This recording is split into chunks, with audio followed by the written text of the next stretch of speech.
అందరికీ నమస్తే. నేను మీ శారదాని. Welcome to Sharada's channel. ఇవాల్టి స్పెషల్ రెసిపీ పందిరి చిక్కుడుకాయలతో పాతకాలం పద్ధతిలాగా కమ్మని కర్రీ తయారీ విధానం ఈ వీడియోలో చూద్దామండి. ముందుగా అయితే చిక్కుడుకాయలను ఇలా కట్ చేసి పెట్టుకోవాలి. కాస్త ముదురుగా ఉంటే గింజలు తీసి తొక్కు భాగం పడేస్తే సరిపోతుంది.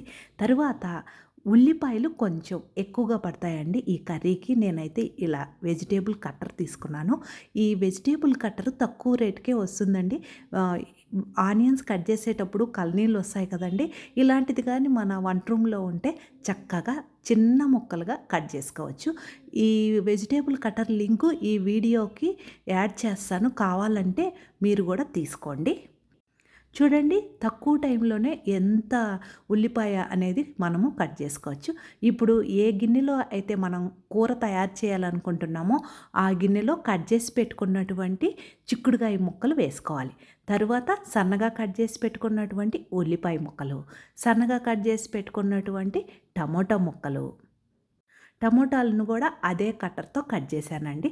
తరువాత 3 పచ్చిమిర్చి ఇలా నిలువుగా కట్ చేసి వేసుకోవాలి. 2-3 రెమ్మలు కరివేపాకు. ఈ కర్రీకి కాస్త ఉల్లిపాయలు టమోటాలు ఎక్కువ పడతాయండి. కొంచెము కొత్తిమీర తుంచి ఇలా వేసుకోవాలి. ఇందులోనే 1/2 స్పూను పసుపు, 1 స్పూను కారం, 1 స్పూను ధనియాల పొడి, రుచికి తగినంత ఉప్పు, 2 టేబుల్ స్పూన్స్ ఆయిల్ వేసుకోవాలి. మామూలుగా అయితే మనము మూకుడు పెట్టుకొని ఆయిల్ వేసి పోపు దినుసులు వేసి అలా కర్రీ తయారు చేస్తాము. ఇలా ఒక్కసారిగా ఆ చిక్కుడుకాయల్లో అన్నీ వేసి చక్కగా కలిపి స్టవ్ మీద పెట్టి ఉడికించుకుంటే చాలా రుచిగా ఉంటుంది. ఒక్కసారి ట్రై చేయండి.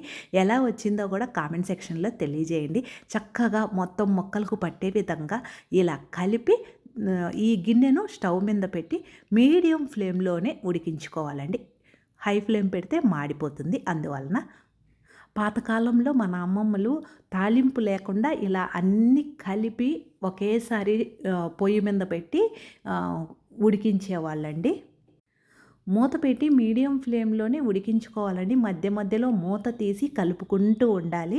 ఇందులోనే కాస్త వాటర్ వస్తుంది. ఆ ఆవిరితోనే ఈ చిక్కుడుకాయ అనేది ఉడికితే చాలా రుచిగా ఉంటుంది. ముందుగా వాటర్ పోయిన అవసరం లేదు.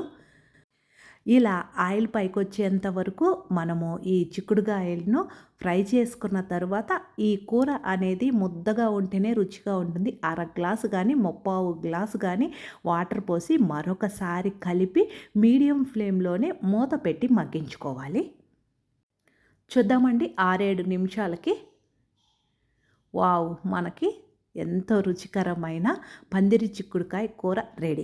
ఇది వేడి వేడి అన్నంలోకి చపాతీలోకి సూపర్గా ఉంటుందండి. రథసప్తమి పండుగ పోయిన ఆదివారం వచ్చింది కదండి. ఆ రోజు చేసుకోలేని వాళ్ళు 1వ తేదీ ఫిబ్రవరి నెలలో 1వ తేదీ ఆదివారం వస్తుంది కదండి, ఆ రోజు చక్కగా ఈ పండుగను చేసుకోవచ్చు. పండుగ ఎలా చేసుకోవాలో పూర్తి వివరాలతో అమ్మ దీవెన ఛానల్లో వీడియో ఉంది, అవసరం అనుకుంటే చూడండి. నేను వేరొక వీడియోతో మీ ముందుంటాను. Thank you.